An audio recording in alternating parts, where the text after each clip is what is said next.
Has the Xbox Series X and S turned into the top console for gamers to invest in? Media types have suggested that the Series S could be Xbox's biggest surprise when it comes to winning this generation, and even outperform the Sony's PlayStation 5 as the generation continues to move forward. Let's get into this article and see what exactly is happening between the two next generation consoles.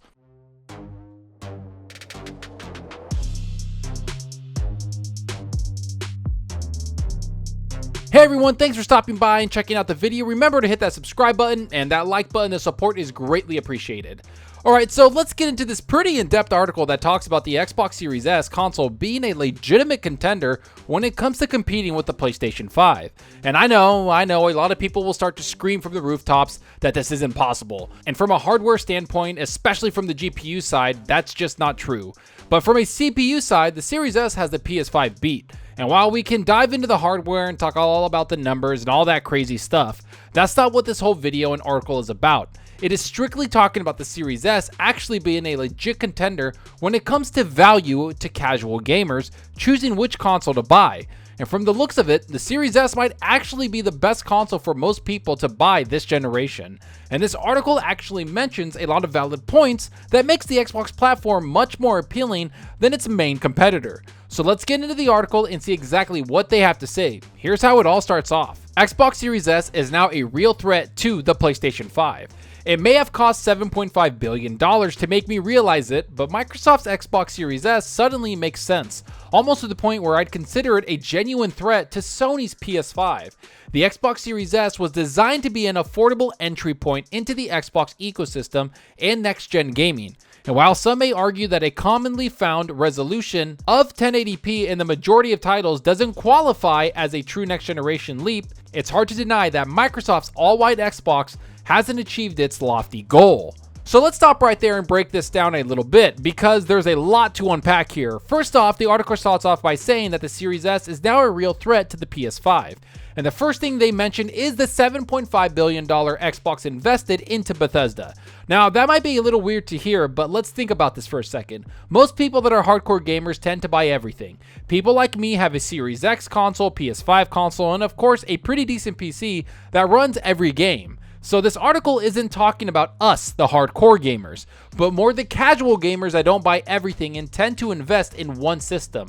That's where the Series S console fits in perfectly. It's like a perfect companion console that people will use to play those Xbox exclusives, especially the Bethesda exclusives that have world-renowned appeal. And like the article mentions, this console was made to be an affordable entry point into the Xbox ecosystem, especially in a generation where the PS5 and Series X are pretty much expensive entry points into a certain platform. That's exactly where the Series S comes in and gives gamers an option to get into the next generation, like the article mentions right here.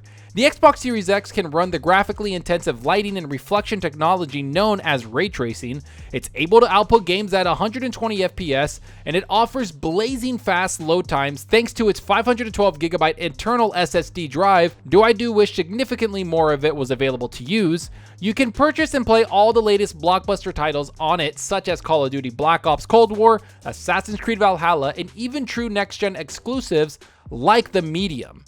And this is where the Series S console can truly change the way this generation plays out. Because while the Series S is meant to be a 1080p machine, the 120 FPS attached to it is what makes it the most appealing console on the market. Because people will see a massive difference in the performance of the console compared to what they saw last generation. And to many people, the boost in performance is the main next generation feature happening right now.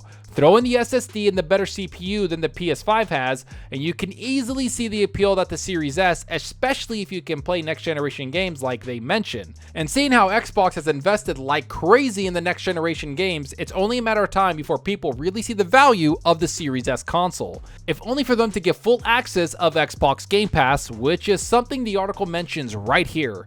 However, there's one investment Microsoft has absolutely nailed in recent years, It's Xbox Game Pass. I don't need to write any more superlatives about what many rightfully call the best deal in gaming, and it still often feels too good to be true and somehow continues to get better. The Xbox Series X was always going to be buoyed by Xbox Game Pass then, and I'm sure that being able to access every title from the Xbox Game Studios on day one, like Halo Infinite, will have influenced a fair few people into buying Microsoft's cheaper Xbox purely based on that fact. And this is where the Series S truly has no equal in value and appeal. When you buy a Series S console, you not only get to leave with one of the best values in gaming hardware-wise, but Xbox also has the best value in gaming no matter what in Xbox Game Pass. So for pretty much $320+, you can get a next generation piece of hardware and over 250 games right when you get home. Think about that, $320. There's no other company in the world that can say that, and something tells me there's not going to be another one for a very long time that could actually say, hey, for $320, you could join next generation and also get all these games.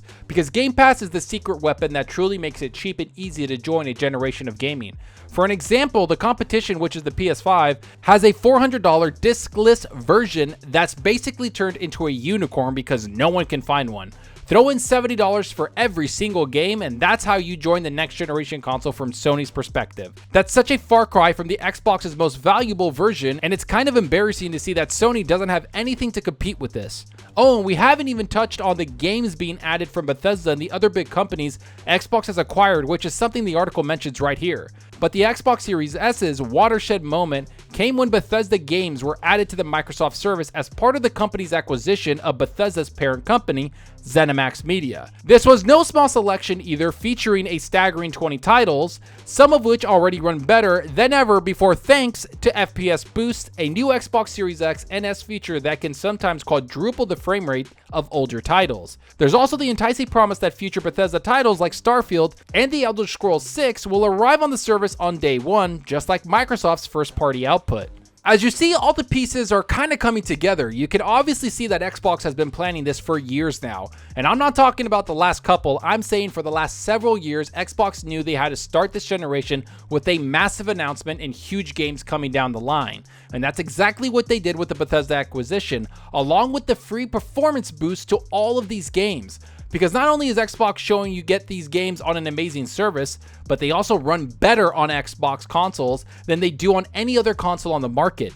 Even the Series S FPS boost is stunning, and you throw in the auto HDR and all the other awesome features, you start to see that the $300 price point for the Series S is almost a bargain for something so valuable. And to be honest, I think that Bethesda's acquisition was vital in Xbox plans for the next generation, because it shows they'll have so many huge games coming to the Series X and S consoles, games that the PS5 just won't have, which is something the article mentions again right here.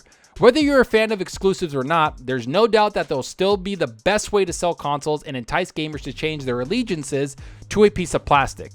And with Bethesda games now on Xbox and PC moving forward, PlayStation owners suddenly have to deal with the prospect of games and series that they might have been excited for no longer being available. And that in and of itself is a far greater pull than Microsoft releasing another Forza Motorsport or Gears game. Now, I'm not saying that people will start trading in their PS5 consoles en masse, but what the Xbox Series S could become is the perfect companion console to Sony's machine. Much like how in every Xbox 360 and PS3 household, you'd often find a Wii. The Xbox Series S has the potential to reach an audience that simply wouldn't pay $400 for a box that does practically the same thing as the PS5 they already own. And this to me is one of the most grounded understandings of this generation, because while the Series X and PS5 will always be compared head to head, we all know that the Series X is the most powerful console and it's not even close.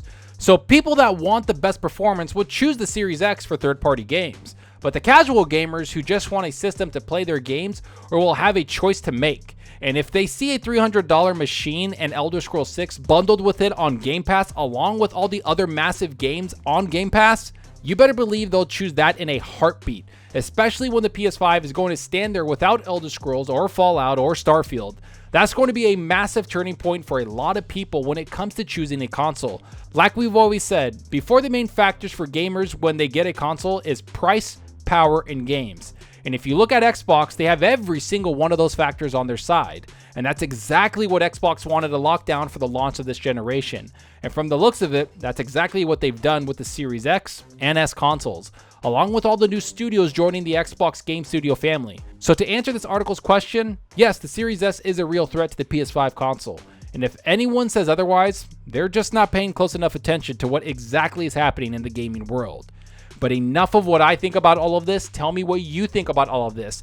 Do you think the Series S is the threat to the PS5? What can the PS5 do to combat all this Xbox news? Will the Bethesda games make a huge difference in the console sales?